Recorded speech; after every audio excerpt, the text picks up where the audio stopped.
Welcome everybody to a brand new series here on the You've Got to Be Kidding Me Patreon. They say there's gold in them there mountains. Global Force Gold. I'm Garrett and I'm joined by Liam. Liam, hey, Global Force. My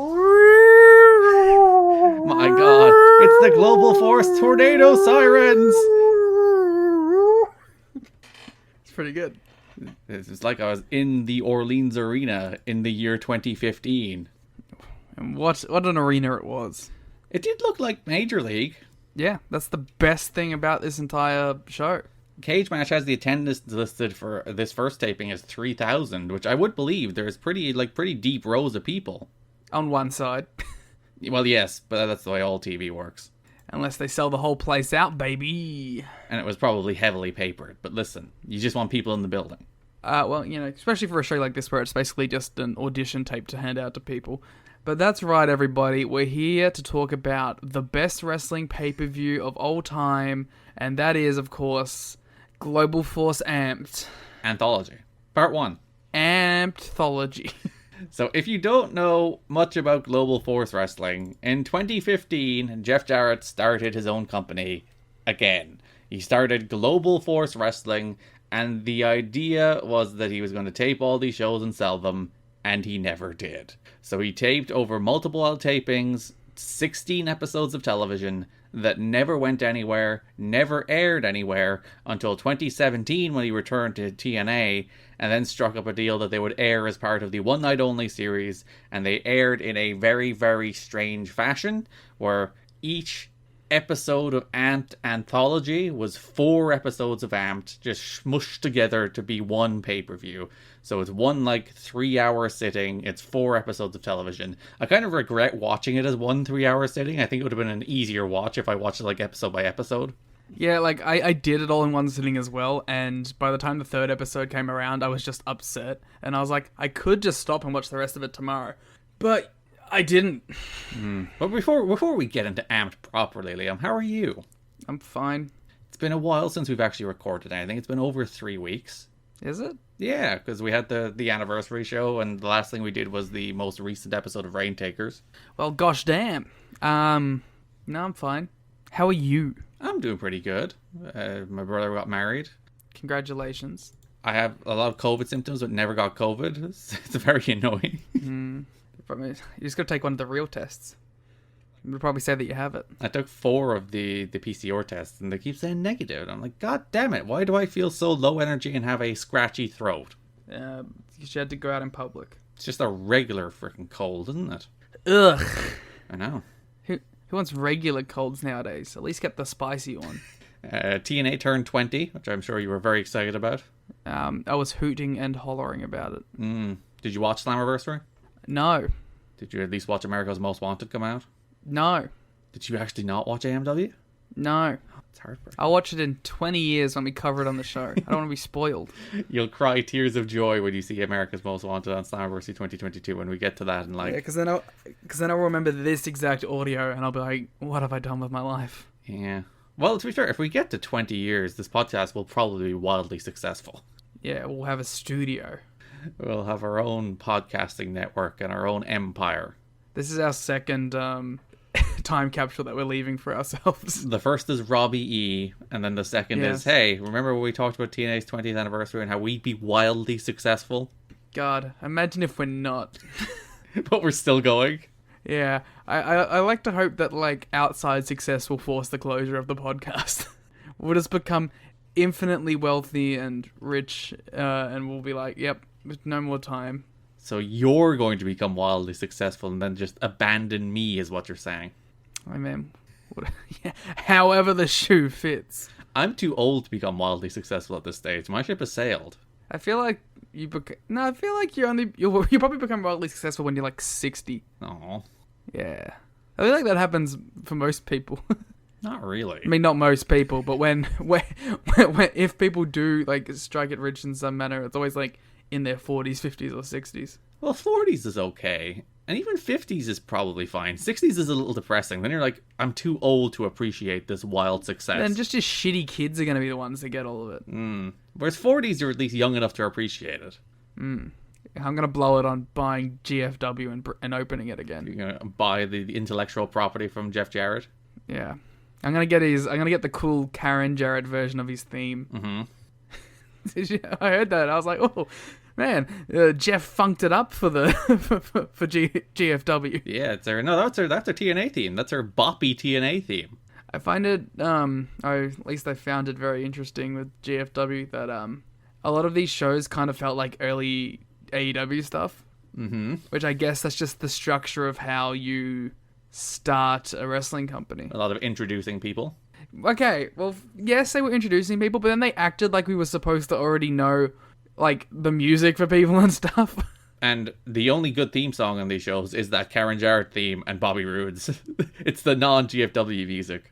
Yeah, the non-generic music. No, the Bollywood Boys had good music. But they didn't have the Rinka King theme. They did not, which is bullshit. There was a lot of Rinka King lore in this show. There was a surprising amount. And this is like, it's in some ways a spiritual successor because it does have the Bollywood Boys, it does have Magnus, it does have Jeff Jarrett, it does have Sanjay. So there's like a lot of connective tissue. And Chris Adonis. And they all like call back to Rinka King. They're like, oh, Jeff Jarrett gave me my first real opportunity in Rinka King. Yeah, which is very interesting. Well, let's do some general overall thoughts, right? How do you feel about this as a starting roster for a brand new professional wrestling company? If everybody that was on these shows who were good was around a lot, I think it's pretty good. I'm not saying you don't get all the good, you get everyone. I think it's not the worst. It has very few stars, which is the reason they probably are like, hey, TNA, can we have Bobby Roode? Yeah. Because there is very few people who like have truly like marketable. Well, their biggest star that's like them is Mickey James. Yeah, or Nick Aldis. No, it's Mickey James. My favorite thing about Nick Aldis is like he left TNA, he jumped to Global Force, and he was like I assume this was his post big run in Impact. So it's like it's not like he was. Well, it's kind of he's become that guy now, right? Like the fringe star. Yeah, so he was the Global Force guy, and then he became the NWA guy. I suppose, and you know, he made bank at both. So I mean, maybe not GFW, but he definitely made some bank at NWA. There was a promo in one of these shows where he's like, "I want to become a millionaire, and Global Force Wrestling's where I can make that happen." It's like, oh, Nick. I wish GFW blew up, man. I just want all of these like weird, dumb fringe companies to like become fully functioning groups.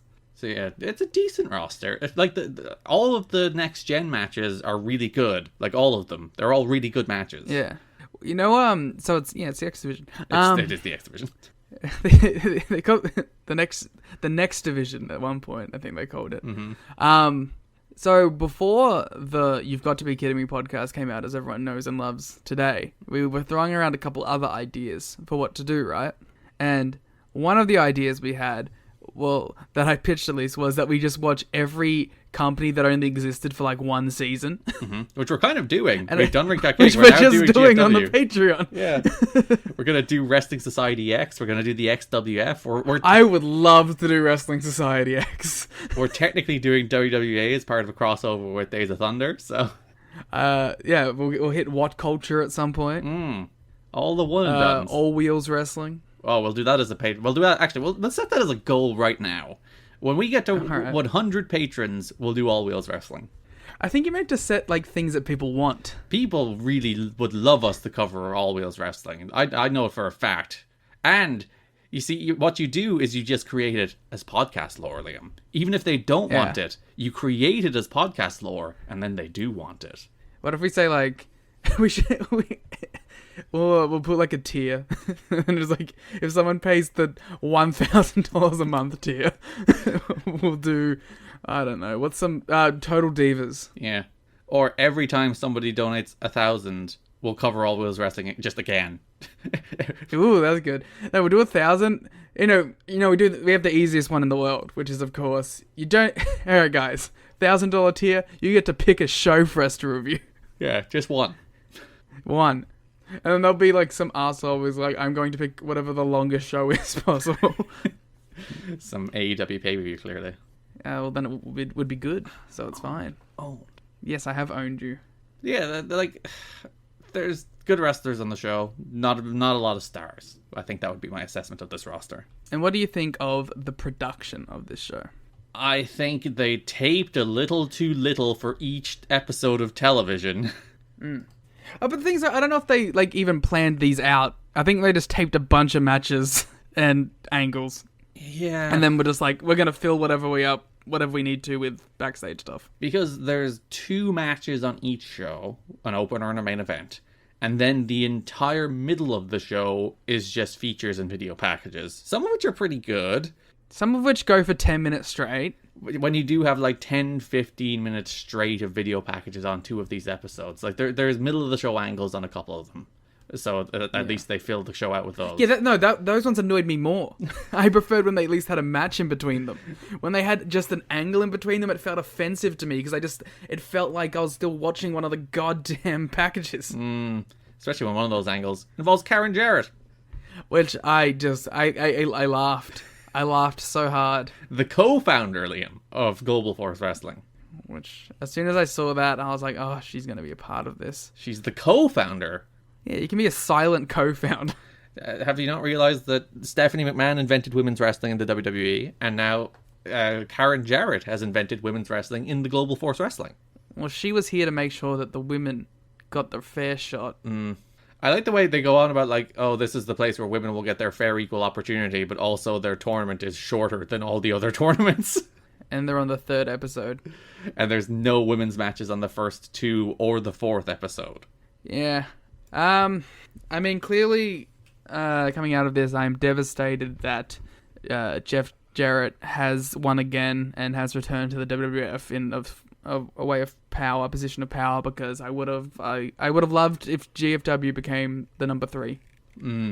That would have been my dream. He could poach Nick Aldis back. Yeah, who would probably actually be a bigger star for him now. Billy should have just got Jeff to run the NWA at this stage. Yeah, but I don't like the NWA presentation. But it's a Jeff company then, though. Yeah, but I want GFW back. I kind of love GFW. I don't know why. I think I just have an affinity for a company that looks like a TEW company. It's the lime green ropes. That's what's really winning It is the lime green ropes. I love the Monster Energy drink ropes. Imagine if they had got the sponsorship.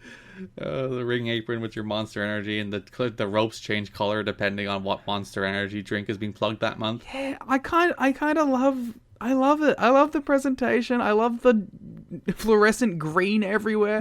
I love the logos. I love the stupid commentary team. I love the stupid logos. I just kind of love it. At least I won't have to drag you kicking and screaming to watch the rest of these, clearly.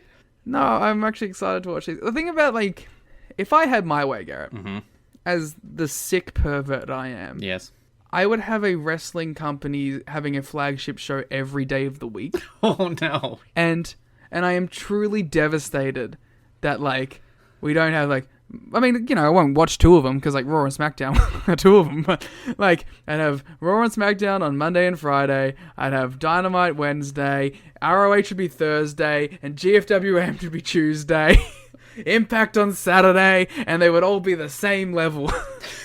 And you just have your big 1 or 2 hour wrestling show every single week. Yes, that's what I every want. Single day, sorry. You are the content of content fiends. I love content, and the best 6 months of my life were when NXT, Ring of Honor, and TNA were on the same day, and Lucha Underground for a while. Yeah, and I dedicated that. I knew that because that was the wrestling day, and I'd sit down and I'd watch every show. Big 2015 and TNA I miss fan. it. I miss it. All those shows still air for the most part. You could still probably... Actually, no, 2 of them don't. Well, that's why I'm very excited about Ring of Honor returning. They're only going to be I want monthly that show shows. to be weekly very quickly. But I want them to be I want them all to be GFW level. I want them all in these big buildings. And that's because, as we've seen from the podcast, I love Major League Wrestling. I love wrestling that looks big and feels big. Which is why, there is a wrestling show every day of the fucking week, but not what I want. Yes. I want a Dynamite every day of the week. Well, you see, wrestling's not popular enough for that. I want 10,000 people in a seat every day of the week. And different people's visions of professional wrestling playing out every day of the week. Mm-hmm. Yeah. And I want my vision to be one of them. Yes. So fucking subscribe. So we can DPW this and make our own mark company. Yeah, I want DPW to be like a leading contender. I want them to get television. I want everyone to succeed and get as big as possible. I want wrestling to be the like dominant form of entertainment. I want wrestling to be the number one most viewed thing on television every day of the week. Liam's plan for Wrestling World Of course, none of them will be doing more than 1 million viewers at a time, but I'll still take it. I want people to represent their companies like sports teams, but they're all like equal level. No, sick of these people who represent their companies like sports teams. I want people's entire personality. I wish there was a world where someone's entire personality could have been GFW. There probably was, and there probably still is, frankly. Alright, time for us to buy GFWmecca.com. Uh-huh. Clearly it's you that's the GFW guy now. I tried to change my username to Global Force Wrestling. I actually checked when I saw the handle on screen. It's like, what is that account now? It's just somebody's holding the name. Yeah, I tried to change my name to Global Force Gold. Oh, does someone have that too? Yes, someone has Global Force Gold. It's very upsetting. But I really wanted it. But yeah, that's my vision for professional wrestling, and I truly wish that was the reality in which we lived. I like the way your vision for professional wrestling is that there is 7 very large wrestling companies. That's just it. That can air 1 day a week. But they're all different. Oh, they can air twice a week. I just probably won't watch them beyond the flagship shows. So, episode 1 opened with like a video package hyping up GFW. They were like, this isn't... I actually thought it was a pretty good GFW thing. And I like, I assume like this wasn't the original plan, but I appreciated the fuck you TNA at the start. That was a real nice touch. I don't know. I think the anti-TNA thing was pretty much a plan until Jarrett had to go to TNA cap in hand to get some stars for a show. And they still did it. Yeah, I was going to say, like, they would have to have approval to use their logos and shit. Because this was taped in, I think it's August 2015, the first taping. Jeff Jarrett would have returned to TNA at Slammiversary that year in June, so he was on good terms with TNA. See, I'm interested, like, how much of this production and these shows looked like this, but when they were released, and how much of this was like in August of 2015, like looked exactly like this. You know what I mean? I'm curious about what the changes were in that time period. I don't imagine they... Well, actually, no, they would have had to do post-production on them because they would have wanted to sell them. So they would have had to do post-production on the pilot, at least, to go to shop it around. So I'm very curious, like, if someone did pick this up, right, at the end of 2015, would the first episode have opened up with the fuck you TNA logos? Well, like, the same person who edited them for Jarrett originally edited them for pay-per-view in the end, which is the Kevin Sullivan team. Because he was part of the Jarrett crew here, and he was in TNA by the time they actually aired. How did he find so much time when he was too busy being a cult man? Well, yes, that too. But so it's not like it's a different creative vision. It's not like it was one person did them then, and then another person did them in 2017. It was the same crew. Yeah, but like, the same people I'm saying, like, how much of it is like, you know, this is going up on as a part of an Impact property. We can use all the Impact stuff. You know what I mean? And how much of like if that wouldn't have been the case if it was just picked up by fucking Spike, right? Like, they just put this on Spike. Are they allowed to have all the same stuff? You know what I mean? That's what I'm curious about. How much was changed by the like deal being struck? Well, they were working with TNA at the time anyway. So. Yeah, but I just find it curious, like the presentation wise, how these would have evolved over the couple years that did them. Because they aired then in 2017 as basically to Impact distributed them as pay-per-views as one night onlys. So they're talking about how this isn't scripted. They're like pitching it as like more grounded and realistic. They're going to follow wrestlers on their day-to-day journey. I like that kind of stuff. I don't think they entirely fulfilled that vision. No, I think that very quickly just became wrestling vignettes and not like, you know, why should we care about these people as people? The only one that we really got that for was probably Nick and Mickey. Yeah, and like Nick Aldis, they did like a package from his home as well to try and be like, this is the day-to-day following them kind of thing. But yeah, I don't think they really I liked that promo a lot because he's like, people have been checking up on me. It was a Samoan drop. He's just like, I took one move, it's fine. It was a gnarly one, but like he's just like, come on, guys, I'm fine. So then your Global Force sirens went off, which is how they pivot between segments. Oh, that's how we're opening up our show, by the way. You need to find some hurricane sirens and put them in. I was going to do it with the Jarrett theme, but I'll see can I find that actual siren. Then we're introduced to our commentators, our play-by-play announcer Cyrus Fees and our color commentator Chael Sonnen. I guess we're going to disagree on this. I like Chael. I'm indifferent to Chael, so I'll give you your liking of Chael. Well, Garrett in 2017 wasn't. Oh, what did I say? This is fun, because I don't even remember that I reviewed this show, and Liam was like, oh, I have your review in front of me. Yeah. Okay, what did I say about Chael in 2017?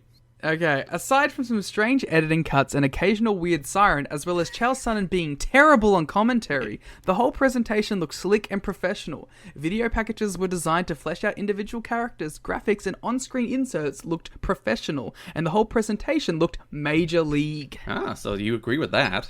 I don't agree with Chael Sonnen being terrible. He said some horrific things at times. But, he was just doing a Jesse Ventura, Bobby Heenan shtick, and I think it was fine. It's clearly an evolution of my character that I'm so used to horrible announcing now that Chael Sonnen was just like, oh yeah, he's there. He's doing his Bobby Heenan thing, it's fine. But yeah, I mean, I think it would have played off better if there was a stronger regular announcer with him. It was very like, I was watching an episode of, like, Wipeout. Like, that was, like, it was the aura of, like, afternoon television. Yeah. This is an episode of Takeshi's Castle.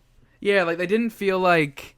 They just felt too white bread. The Cyrus Fees, again, he was fine. There was nothing wrong with him. But also, he's just not a particularly interesting announcer. But, like, it didn't feel like there was any feeling behind it. It was very much, we're doing a professional job here, but do we, honest to goodness, care about this Global Force thing? Probably not. No, it felt like morning television. Like you're watching someone doing an interview on morning TV. And now we are going to talk about this match. Oh, Hurricane Rana. Yeah. Well, I think obviously like Chael sounded like he was having fun out there, but the other guy, he was just so morning television. By the numbers. I don't even know if it was by the numbers. It felt like a robot doing it. Like there was no feeling. So GFW used a 6-sided ring. Good. I wish someone would bring it back. Impact would have been using a 6-sided ring at the time, but sure. I mean now, 2022. And they refer to their fans as the Amped Army. Yes, the Amped Army. Sure. They've #joined the force and become part of the Amped Army. Yeah, so I was devastated because I thought, obviously, the name for us fans was going to be The Force, but it was Amped Army, and I much prefer The Force, but probably some copyright issues with that. Yeah, I think they're going to run into some problems with Disney if they call their fans The Force. I was really hoping that, like, #join the Force would be their blank is all elite. Like, Bobby Roode, join the Force. May the Force be with you. And then some Disney lord just comes crashing through the ceiling. Who were some big 2015 free agents they could have snatched up? I think that's a problem with 2015 in general. There's not that many. Yeah. Like, Drew would have left around then, but then he got into TNA. Still, if you had a chance to make a play for Drew, you probably try and get Drew at the same time. So, like, there's just not a lot of stars on the market. It was right at the start of WWE's, like, aggressive expansion phase. And to be fair, like, with the whole Drew thing, like, I feel like his revitalization happened in TNA too, so... Yeah, and he probably needed that run for what we would go on to do in WWE. I think 100% he needed that run for that. I think, like, that's one, like, you know, TNA will forever get shit from every corner, but they definitely revitalized both Lashley and Drew. Went on to become a WrestleMania headlining match after becoming a TNA headlining match. So then we had our opening match in Global Force Wrestling Amped history, as it was PJ Black versus Seiya Sanada in a next-gen title first round match. So let's talk about Seiya Sanada's gear. I'm upset that he's, like, after the nice, wholesome TNA dyed hair blue gear man. I love it. I love his gear here. This is, like, one of my favorite eras of Seiya Sanada. Just before he went to New Japan, and he would, like, I think he did a Big Japan Strong Climb, and I watched every tournament match, and it was, like, this era of Seiya Sanada, where, like, he had, like, just freshly cut the hair to what it would become, but he was still wearing like bright, cool gear. I love this era of Sonata. I have a very fond remembrance of this era of Sonata too, because this is when I was first getting into Wrestle One, and when I was really into Japanese indies, and I would catch him in All Japan and I'd catch him in Big Japan. By the way, very upset at commentary, who mentioned his time in TNA, and they mentioned his time in All Japan, but did not mention his time in Wrestle One. I don't think either of the commentators knows what a Wrestle One is. That's what research is for. But if you want to know what a Wrestle One is... Listen, we did say that at least one person had to ask for both a GFW and Wrestle One podcast, and at least one person did ask for each. So I put it in Liam's capable hands to work out what exactly our coverage of both of those companies looks like. So annoy him about it now. I'm willing to do it. Yeah. I assume very first thing we'll watch the first show. We'll review the first show. After that, I'll try and find key moments. Yeah, Wrestle One is easier. It's like, do we cover GLEAT from the start? Do we cover GLEAT from just the next show? GLEAT, I think I want to do audio for GLEAT version 3, as it's looking to be the biggest show in history, most tickets sold, looking to be a sellout.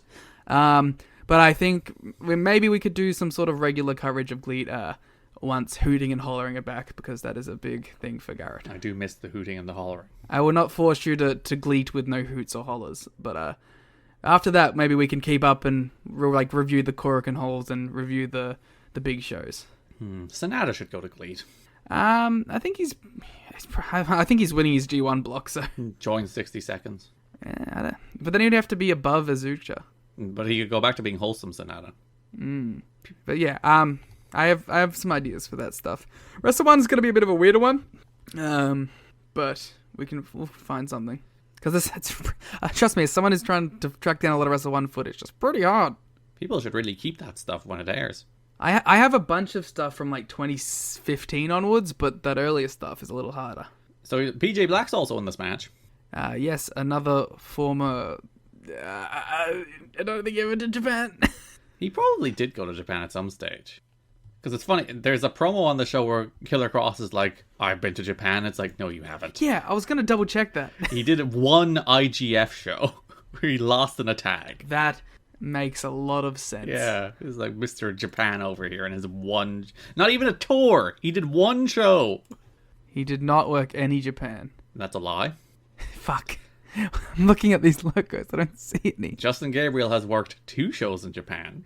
It doesn't count when it was WWE. Where he faced Wade Barrett and Jinder Mahal. That doesn't count. He also did one strong show. He never worked Japan. Which also doesn't count. But he did work for New Japan.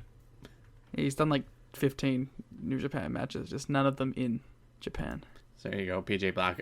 Like the former Justin Gabriel, a weird wrestler in that he always feels like he should be better than he actually is. It's also one of those guys that I think... if you were a WWE fan at the time, especially a lot of my friends and even me at the time was like, oh man, this guy rules. Why isn't he being used better?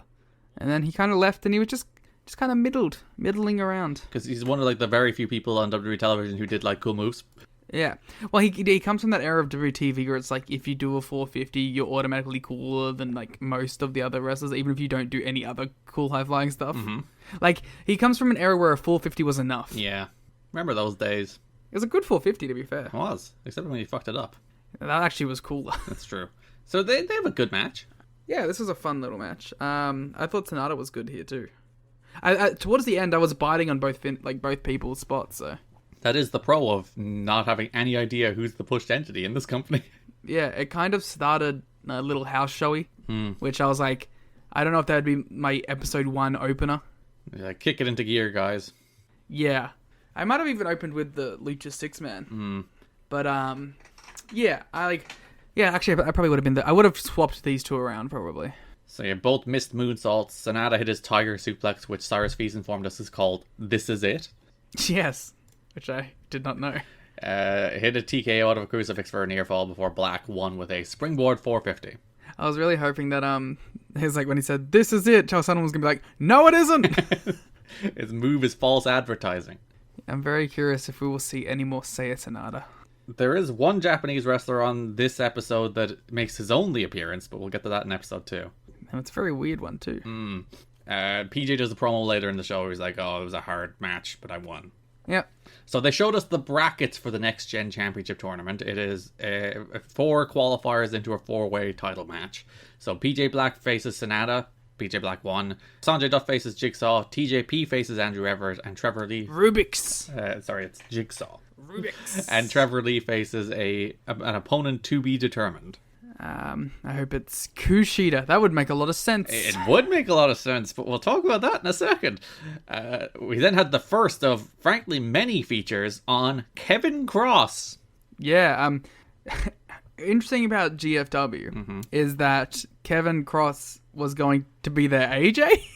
But also, he lost his first match. We'll get to that in a sec. So did AJ. That's true. He did lose to the Flying Elvises. So, yeah. It's like you see Kevin Kross like at this point and so early. It's like you get why people were like, we should get him. You know what I mean? Because he's only a year in here, and he does have presence, and he is okay. And he has a look. But also, I don't think he ever got better than this.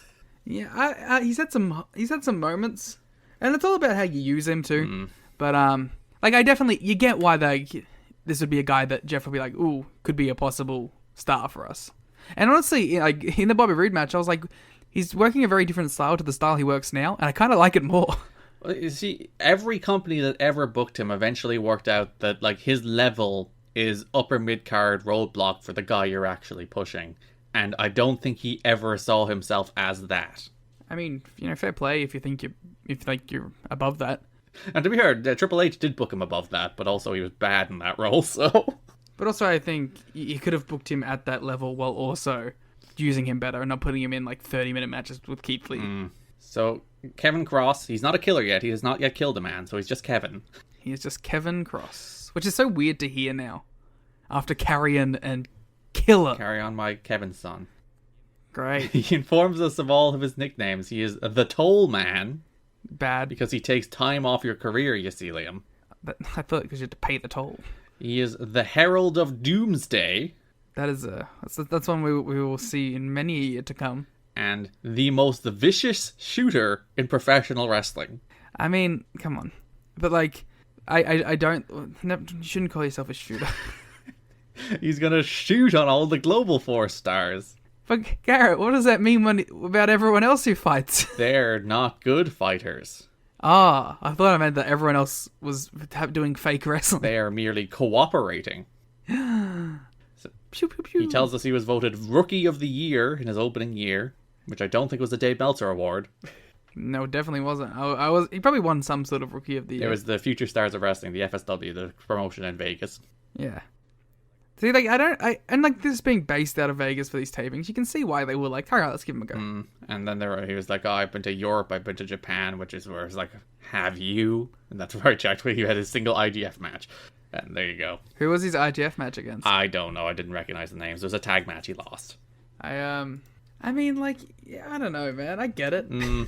Do I love, like, the guy as a wrestler, like, personally? Not really, but, like, I get it. I've always thought he's a good look and a good presence.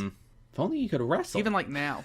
Which is, like, it's not like he is lazy either. Like, he tries. He's just not good. But, like, he honestly, he does everything right. You think, like, he would just... It just doesn't click for him, I guess. So there's a very important timeline note we have to make about this show. Ooh. When this show was taped in August of 2015, Bobby Roode was a TNA wrestling star. When this show aired in 2017, Bobby Roode was an NXT star. Yep. So the point of this next segment is that Bobby Roode is an invading force coming into Global Force Wrestling. And if you watch during the entrance, they don't actually entirely specify what company he's coming from. So they cut out that segment in 2017, that just Bobby Roode's entrance. And like there's the YouTube title of like, what's Bobby Roode doing invading? To present it as if the NXT star Bobby Roode had jumped to Global Force Wrestling. Yeah, so it's very funny. And I had seen that video many a time and been very confused by it. I don't know. It's fine.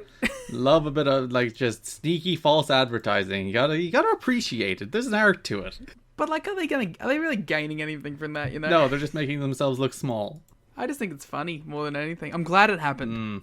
So Roode comes out and he says he does not belong here because he's a TNA wrestling guy. And then he says the words, always have been, and sure as well, always will be. I probably thought he was at the time. This is a lot of fun because when he's coming out, he's like acting like he's going to be the babyface ace of the company. And then and you think that what puts that across too is Chael Sonnen's burying him the whole time, so you think, oh yeah, this guy's gonna be like a huge babyface. And he comes in and he's like, this place is shit. You're like, oh shit, what a swerve. You would have thought, because this aired as essentially a TNA and Impact property, you would have thought it's like, let's take out the line where the guy who left says he will always be a TNA wrestling guy. I don't know why. I think you leave that. Yeah, Roode runs down all of GFW. He's like, oh, I'm a great wrestler. I've won all these titles. And then look at all these people that I've held the title longer than, the TNA title longer than, including Jeff Jarrett. So again, to go back to the timeline, this was taped in August of 2015 when after Jarrett returned to TNA. So Roode was mad about Jarrett winning the King of the Mountain match at Slammiversary, and that's why he's shown up to Global Force Wrestling. Cool. Jarrett took something from them, so he's going to take something from Jarrett. The GFW Global Championship. The most prestigious prize in the history of our sport. The Global Force Wrestling Global Championship. So he's interrupted by the actual ace of Global Force Wrestling, Nick Aldis. Who really dressed up for the occasion. Really, yeah. He's like, listen, pair of tracksuit pants, nice shirt. No, sorry, that's not a shirt. It's a shirt. Singlet. Tiny Gold's Gym singlet and track pants. That still counts as a shirt. No, it does not. If you cut the sleeves off the shirt, it's still a shirt. No, that is a singlet. It's a type of shirt. No, you wear a singlet under a shirt, you animal. No, there are all kinds of shirts. Nope. And what's most jarring about it is, like, after being, like, Nick Aldis NWA suit guy for, like, the last 5 years. Seeing him look like a fucking slob here. He's the put together fancy high society guy. Even like in the British Invasion, that was kind of their shtick, even if he never really wore clothes. But here he's just wandering out in his freaking gym clothes. Did a workout, showed up to Global Force Wrestling. Looking jacked though. There was a very good line in the main event where he's facing Congo Kong and Chael Sonnen's like, oh, Congo Kong clearly working out here. Nick Aldis, he's not putting effort into this at all. I like in the build up to the Congo Kong match, and Nick Aldis is like, Congo Kong, he definitely has a physique. Mm-hmm. He's just like, that's the best he could come up with, and he clearly didn't sound confident when he was saying what he was saying. So Aldis says he respects Roode. He does a cheap Vegas pop. He says all these people have joined the Force, just like me. Damn, they just like me for real. Then Aldis says, unlike Roode's boss, they all have respect for the business. Yeah, fuck you, Dixie. To which the crowd then chants, Dixie sucks. Yeah, so keeping the Jeff Jarrett tradition of making your first show all about someone else. You cannot possibly make a wrestling company about anything other than things that have happened in other wrestling companies. No. Probably would have been better to have, like, Roode beat up Aldis post-main event or something. Like, have Aldis and Kong go in the main event and then do this. Then you have, like, the big shocking debut instead of he just... And you close it on it and not, like, the second segment. And not him just, like, walking out with a microphone with, like, the tacit approval of GFW. Yeah. So Congo Kong comes out, he lays out Aldis with a Samoan drop that Roode locks Aldis in the crossface. Yep. After, like, doing, like a, oh, I'm a good guy, maybe? No.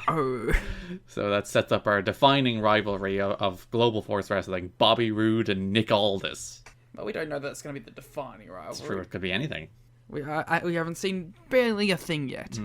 So we have another GFW hype video hyping up all the many things they believe in that randomly had shots of JR and Mick Foley. Don't know why.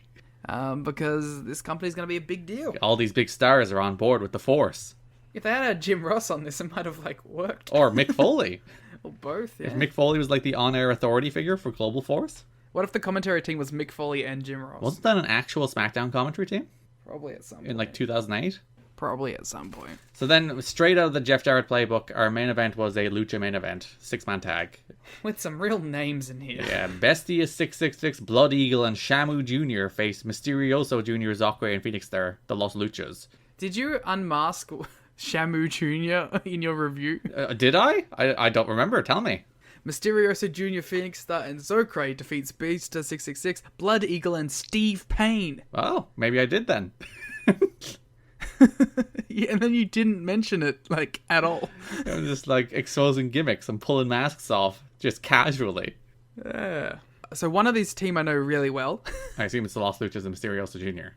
Mysterioso Jr., of course, New Japan Strong fame. A constant, I think a member of Stray Dog Army. Nice.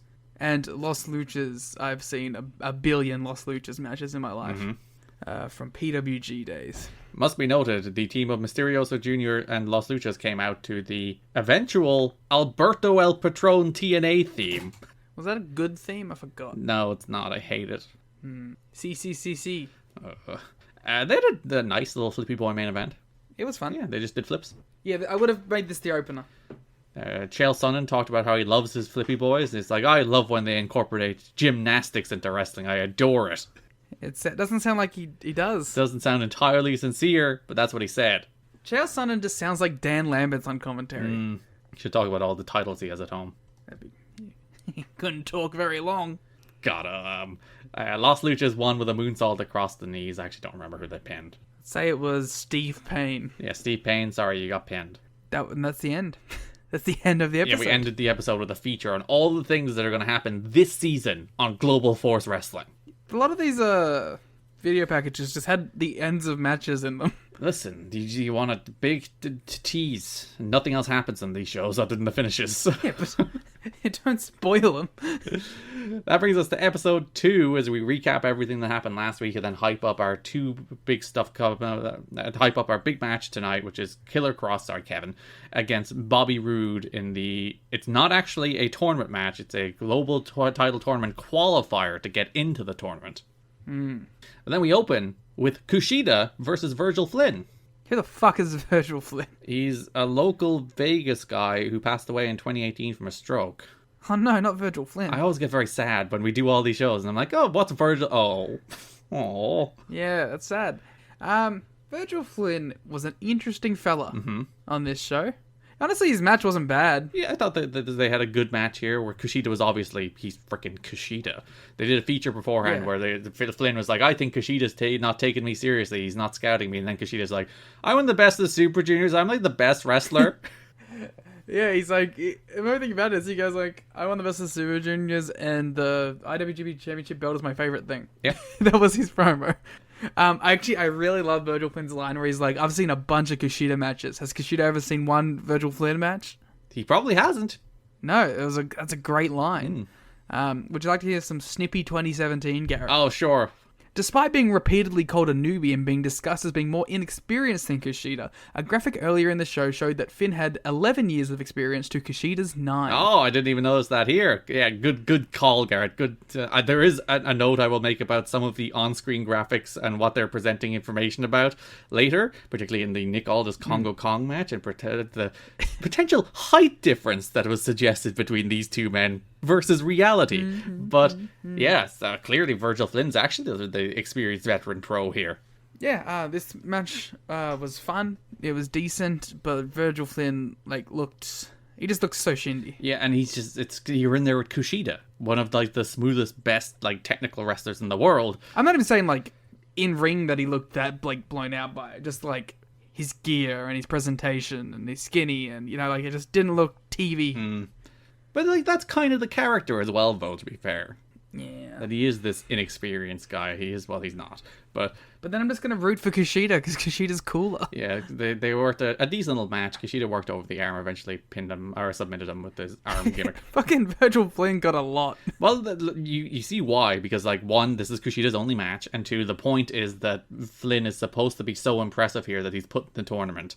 So I do think they just about got there with that. Yeah. They did have some New Japan footage during Kushida's video. He did come out with the IWGP Junior Heavyweight title, but he did not come out to his New Japan music, which was very upsetting. Yeah, well, you're right. The reason that happened is the New Japan footage they got was just some B-block best of the Super Junior YouTube video that they cut in. Ripped right off of YouTube and put into the show. Yes. It even had like the closed captions on if you look closely. Yeah, that's some real, like, Liam doing some editing shit Yeah. there. Pros going here at the Global Force. But, yeah, the match was actually pretty fun. Yeah, they had a good match. After the match, they had a video or an interview later in the show where they caught up, and Kushida's like, he's a good wrestler. Yeah. So we had the video about all this. He was at his home talking about that Congo Kong attack, and he's like, nah, there's one Samoan drop, I'm grand. Oh, which is to be fair, it was a cool Samoan drop. Yeah. And he's like, I hope Bobby Roode goes all the way in this tournament so I can face him. I had a little bit of an affinity for the old Congo Kong for a while there. Mm-hmm. He was an AAW guy when I was really into AAW. He is pretty good. And that's all we'll be saying about that. There was a feature on the Women of Global Force Wrestling. They threw shade at the Knockouts and the Divas. Okay. But, like, the extent of the shade was just, we called them women. Yeah. Which I guess is the bare minimum. Just refer to them as people. Yeah, refer to them as human beings. So Karen's like, I'll let these women main event. Karen specifically will let them, nobody else. Yeah, Jeff was fighting against it, but much like Russo, Karen was like, I'm making the changes, bro. So it's Mickey James, Lady Toppa, and Christina Vaughn Erie were all featured. They're like the three people who will be in the first qualifier for the women's title match. 2 of those are good. You're a big Lady Toppa fan? Yeah. But fuck Mickey James. Lady Toppa's theme song? It's just like Lady Toppa. Lady Toppa. Lady Toppa. Lady Toppa, didn't she get, like, signed briefly by the Fed? Did she? She worked TNA for a while. I know that she was, like, around TNA for a while, but I think she eventually got, like, signed for a minute, but then, like, never actually wrestled. Or maybe I'm thinking of Alpha Female. You're thinking of Mahabali Shira?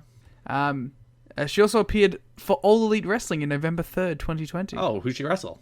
She wrestled Kaylin King in a losing effort on AEW Dark. Oh, if you're losing to Kaylin King, that's not going great.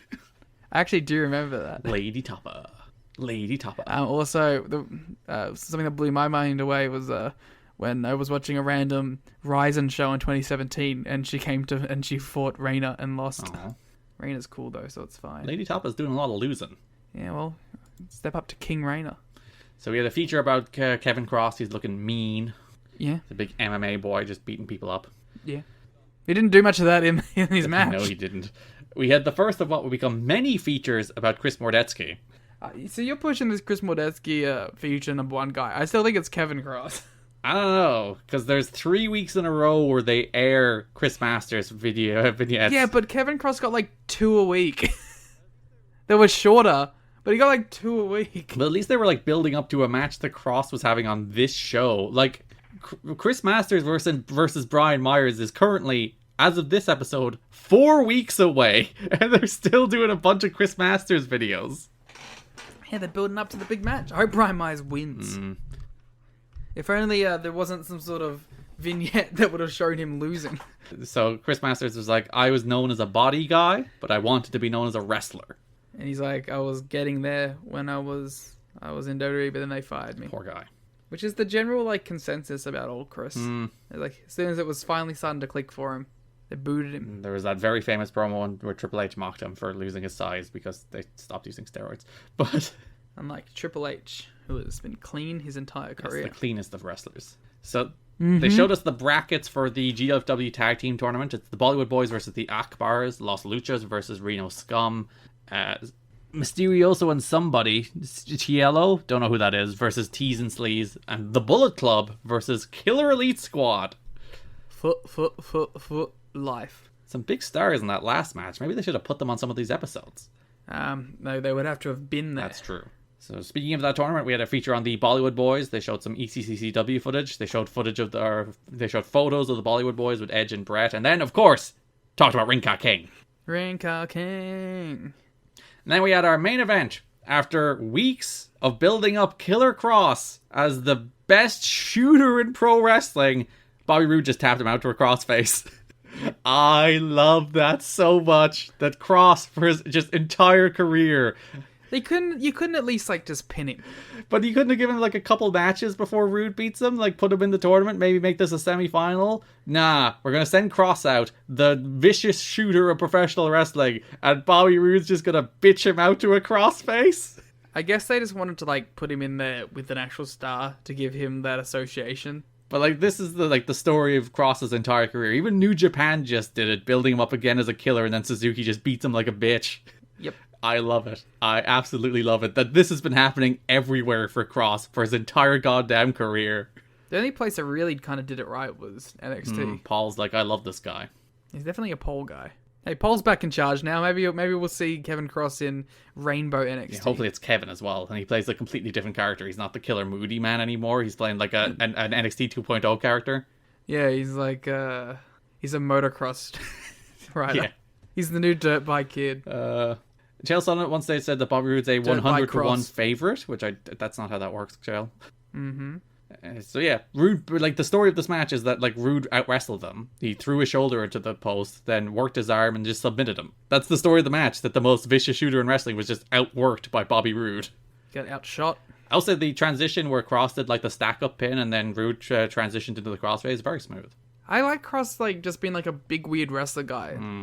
It's fun. Then we closed the show with a promo from the Akbars. Yep. Where Jeff Jarrett loves nothing in the world more than a foreign heel. Yep.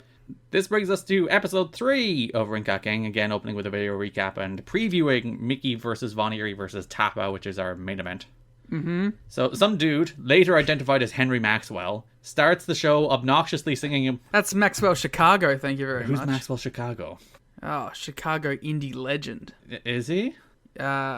Notorious receiver of hate from VOW flagship. Oh. Maxwell Chicago. Why? Why do they hate him?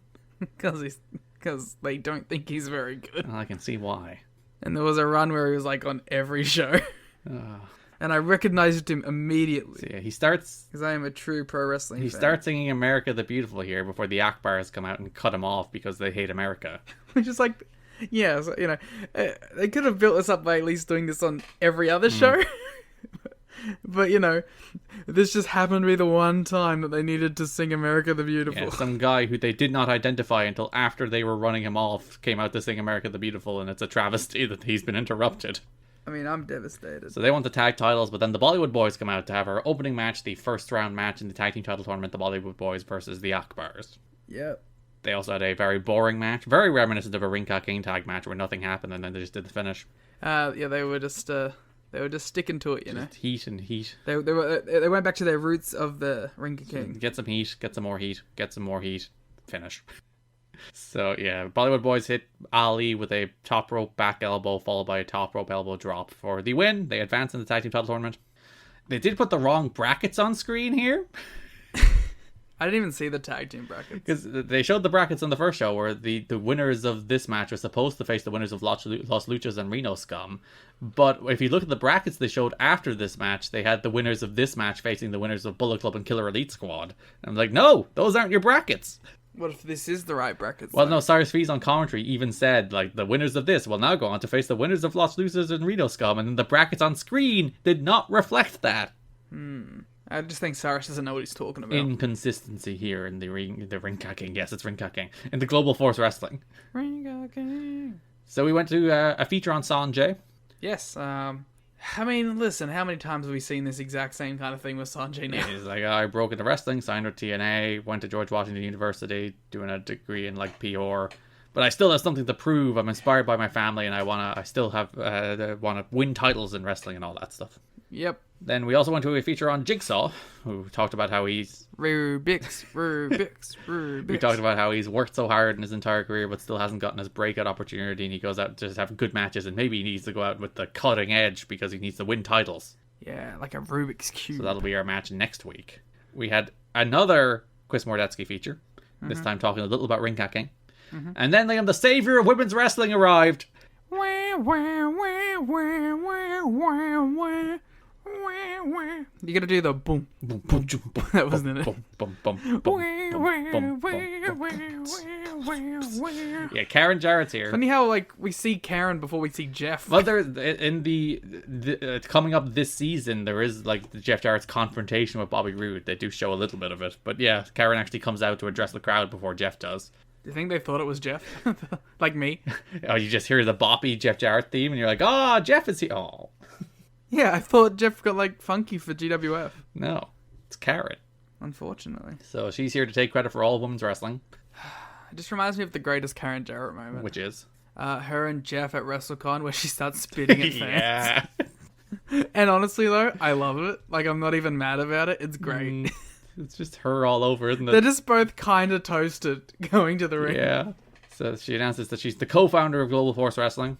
I don't think she announced that. No, she did. She's like, I'm the co-founder of Global Force Wrestling. Yeah, but that was known. It wasn't like a breaking news. Karen Jarrett is co-founder. It's true. Then she said she's here to make sure women get the spotlight. Of the 3rd episode main event. Lady Tapa then came out, to which I'm not sure was it Chael or Cyrus, but one of them said, I know that music. And I would say, how? We've never heard it before. Well, let's see what Garrett of 2017 had to say about that music. No. Lady Tapa interrupted to the best theme song in GWF history? You know what? I'll allow it. Lady Tapa. It was mostly just someone saying Lady Tapa over and over. Lady Tapa. Lady Tapa. Karen emasculated Tapa's long unnamed husband. Lady Tapa. Why did you call him long? I don't know. Was he somewhere before this? He's Royal Red. He was named here. But you called him long. Yeah, long unnamed, as in he has been unnamed for a long period of time. I think it's been like he was a long guy. I was like, he didn't seem that like tall. Like, he was named. He was called Royal Red. No, you said long unnamed. Maybe I'm referencing something else. Maybe he was in TNA or something. I don't know. Or I'm just stupid and wrong. 2017 me is very stupid. Yeah, well, we will see. So Royal Red, who is her manager and husband, was mad that Mickie James is getting all the focus here, not Lady Tapa. But then Karen, the real star, stood up to Lady Tapa and punked her out like a bitch. Yeah, and it was kind of mean. She's like, unlike you, I don't need my husband to talk for me, so you get in action, bitch. Yeah, he just founded a company for me. Yeah, I am here as co-founder entirely on merit. Yeah, I don't know, like, this wasn't good. Like, Karen punking out the big, like, dominant force in the women's division is really bad. I hate that shit. Speaking of hate, we had another feature on Kevin Kross. By the way, I'd like to mention that Kevin Kross is still ahead of Chris Adonis in video. Sure, I think it's currently 2 to 4. Is it 2 to 4? Because he had 2 in the same one. Because he had the little post-match one too. So this is where he's like, I want to make millions. He's like, says the loss will make him a better wrestler. Then they have clips of him working out with his injured arm. Cool. They're still trying to pretend like he's this big tough man, even though Bobby Roode beat him comfortably. Yep. We had another Aldous feature, this time like going into depth on his career, talking about his time on Gladiators in the UK as Oblivion, the Big O. Yes. Talking about TNA, talking about Ringcat King, of course. Oh, the Big O. Yeah, he's a Big O. It's true, the Big O is a different wrestler. And of course, talking about his time with Ringcat King. Yeah. Being fully nostalgic for Sir Brutus Magnus as part of RTX. Yeah, better he should have come out with the Ringcat King Championship. They did steal it. They did run away on the truck with it. Yeah. They all should have come out with the Sandra should have come out with the wings. That's how then he would have won. They talk expressly about how he jumped Liam from TNA to GFW. And what a decision. Because he believes in the vision of Jeff Jarrett and the Global Force. He joined the Force. And then we had our main event, Lady Tapa versus Mickie James versus Christina Von Eerie in a women's title semi-final match. It's her Christina Von Eerie. It is. See what you did there. Good. See what you did there. Mickie did not come out to Hardcore Country, which is quite disappointing. Which is literally the first line of your review of this match. I love how, I didn't read that review. It's literally the first line of my notes here as well. Yeah. This match was okay, I guess. I got nothing for it. I can at least add some additional context that the theme she did come out to would go on to become Kiera Hogan's first theme in Impact. Well, actually, you said that here as well. But I would have written that before Kiera Hogan debuted in Impact. How did I know? Listen, you must have known something. Yeah, Tapa hit a cool like double Samoan drop. That was pretty neat.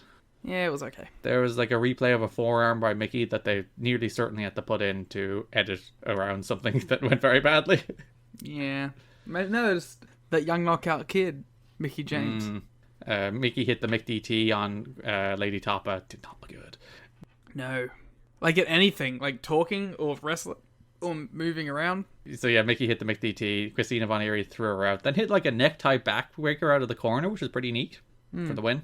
There's some fun stuff. But I like Christina Von Eerie. Always have. Was one of the first indie women that I kind of saw. I do find it funny that like they built up 2 people as monsters on these shows, Kross and Lady Tapa, and then pinned them both immediately. I mean, listen, Mickey ain't taking the fall. That's true. So Vaniri advances to the finals of the Women's Championship tournament. She will face the winner of Katarina Lee, Bullet Babe, and Laura James. Yeah, well, Garrett spoiled that one for me, so... Did I? In your review... This is what you get for reading 2017, me. Shake my damn head. So then we had a confrontation between Aldis and Kong to end the show, plus hype for next week. With a new manager, Maxwell Chicago. I found it very funny that was a thing that was meant to be set up on social media, but obviously this company never had social media, so it just never happened. So like the angle where Maxwell Chicago became Kong's manager, which I think they do show in the package next week. Again, it's mentioned on commentary. It's like, oh, on social media, these two came together. It's like, no, they didn't. Yeah. And then last show of this episode 4 of Ring Ka King, it previewed Aldis versus Kong and Jigsaw versus Dud. Well, recapping last week, we got the brackets for the World Title Tournament, Liam. It's a big one. Global Title Tournament. Thank you. So Chris Mordetsky will face Brian Myers, which you already knew. Nick Aldis will face Congo Kong, which is our main event of this episode. Shelton Benjamin will face J.R. Kratos. 2 New Japan legends. And then Bobby Roode will face an opponent to be determined. I literally have no clue who it is. Not to be mistaken with the Gravity Falls character, Toby Determined. It's not him. In a rematch of a noted 2012 TNA match, Jigsaw faced Sanjay Dutt in the first round match of a Gen Next tournament title tournament. Alright, talk about the TNA Well, thing. the anniversary of it, as we record, was yesterday, which funny enough, where they had just a kick-ass 4-minute television match, which was Jigsaw's TV debut. It ruled. Rubik's, yes. Rubik's TV debut. It ruled. Rubik's looked awesome, and then Rubik's was only seen like 2 other times for other X Division shows. I remember watching that at the time, and everyone being like, wow, he's getting signed. Yeah, sign this man. He looks awesome. Yeah, but unfortunately, we never got it. Eric Bischoff came up with a reason. I'm sure Eric Bischoff on his podcast will talk about how there was some galaxy brain reason why he wasn't signed. Jigsaw just always been one of those guys that just always around, but never quite broke through to that next level, unfortunately, because he's ruled. That was what his entire feature was about last week, where he's like, I'm a guy who's always around, but never breaks through to the next level. Well, maybe he'll win the next gen title tournament. Yeah, so he beats Sanjay here with the Jig and Tonic. Very good match, very enjoyable match here again. Jigsaw rules. Like all of the Gen Next adjacent matches on this show. You had Kushida versus Virgil Flynn, you had Sonata against BJ Black, and you had this. All 3 matches, just very good, enjoyable matches. Well, sounds like something else I know. It's not about weight limits, Liam. It's about age limits. Cyrus was talking about all the history Jigsaw and Sanjay had in CZW, to which Chael said, I remember that, of course. Hangers Minded with, you didn't watch it. And then, which I must retort the one Cyrus and say, did you? I don't think he's a big CZW fan. Yeah, I think he went on cagematch.com. .de. Hey, maybe he was. Maybe he was on the CZW fan boards. That's where he...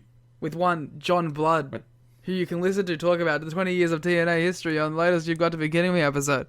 World-class segue. Plug? That's a plug, that's not a segue. What was the segue into a plug? That's true. Later in the show, there was an interview with Jigsaw, shook hands with Sanjay. They're like, that's a great match, I'm so proud of you. What are your thoughts on this promo from Jigsaw? Thought it was fine. Oh, because 2017, Garrett, said Jigsaw delivered a comically bad Kalisto-level promo backstage. Again, have my standards dropped, or is it just I was being mean? Your standards have not dropped, considering how you talk about every other piece of modern professional wrestling. Like, I did not bump on that Jigsaw promo whatsoever here. I'm like, yeah, it's just a backstage promo. A comically bad Kalisto-level promo backstage post. God, that was mean of me. Even just the throw shade at Kalisto. I know that Kalisto promo is famously hideous, but... Good lucha things, woo. But yeah, God, 2017 me was mean. I actually did notice that because I did the top 50 matches in TNA history list for the 20th anniversary, which you can go look at voiceswrestling.com. But that was an updated version. Ben, we're just killing it with this. I know. That was an updated version of a list I wrote in 2017. I updated it for 22, and there was a bunch of stuff where I just took a bunch of shit out. It's like, ugh, stop it. Stop it. You're trying too hard here. Just, no, cut it. Cut a bunch of nonsense. Did you change your number one? You don't have to tell. Don't give it away to the people. But no, I didn't. I didn't update most of like the top end of the list. That's mostly the same. I added a bunch of matches from the modern era. So we had a recap of all the Aldis and Congo Kong stuff. Then we had another Chris Mordetsky feature. He's finally going to wrestle next week. It's him against Brian Myers. About time. He's one off tying up Kevin Kross. So Chael Sonnen was in the ring. He's doing a promo. I don't know why. Sure is. I forgot about this. Nothing really happened. He shouts at Phil Baroni at ringside. He hits some Scott Hall lines before he calls out Virgil Flynn. Yes. Chael informs him that Jeff Jarrett was so impressed by his match against Kushida that Virgil, despite losing, will be in the Next Gen tournament. He should have been more impressed with Kushida. Is it Next Gen or Gen Next? It's Gen Next, isn't it?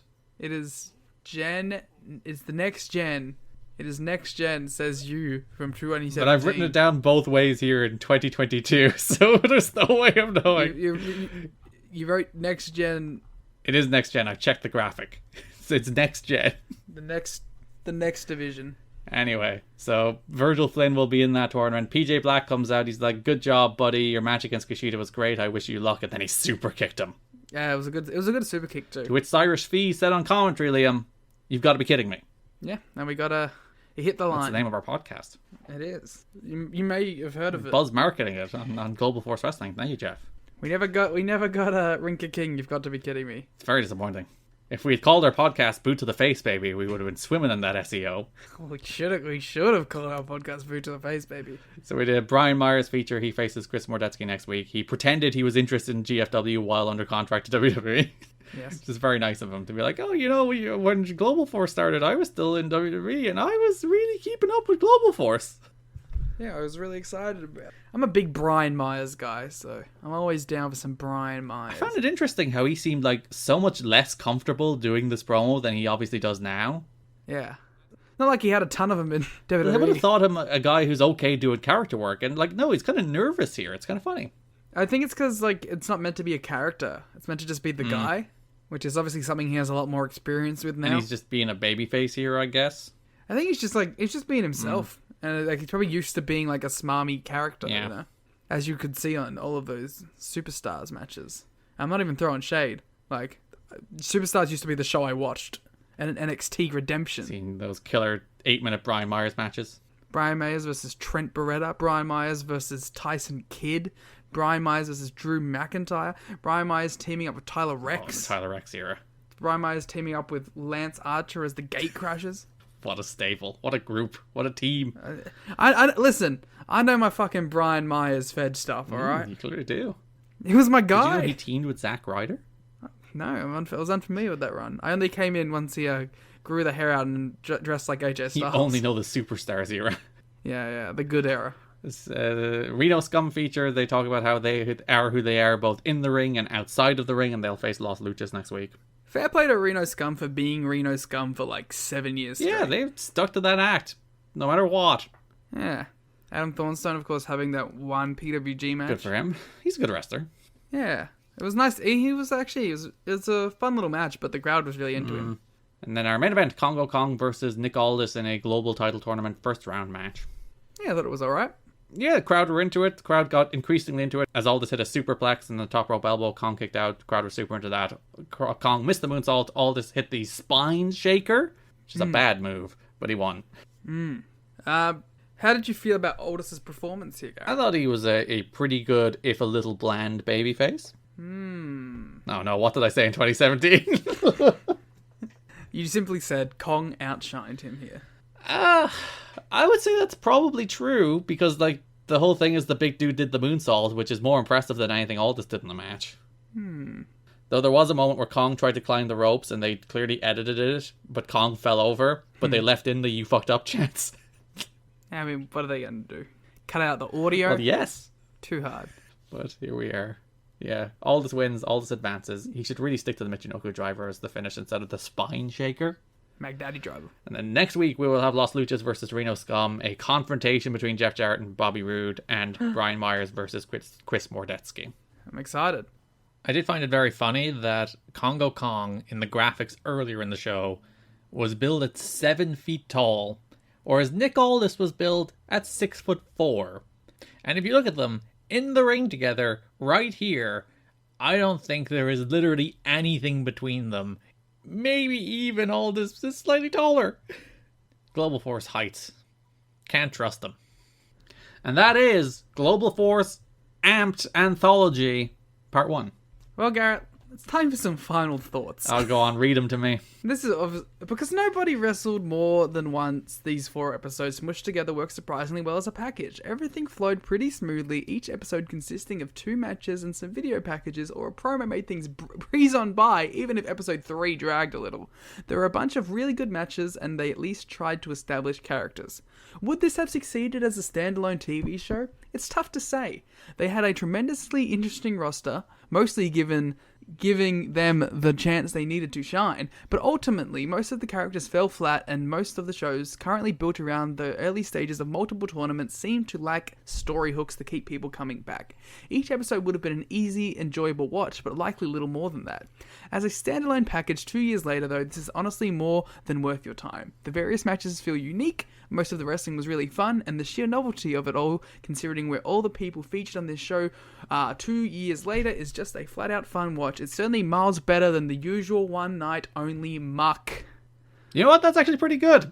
I'm more or less right there. Yeah, and then you start talking about just horrible things, you know? That's always my wrap-ups. It's like, well, how is this wrestling show? Now let me tell you about the world. Yeah. Let me tell you about the Harris brothers. Hey, stop it. It says it right after the muck. Then you go, the Harris brothers were The actually... muck, yeah, you know, I'm consistent there. Yeah, there we go. That's 2017, we summed it up pretty well. Let's go to Garrett's About the Author. It's just like I read about TNA.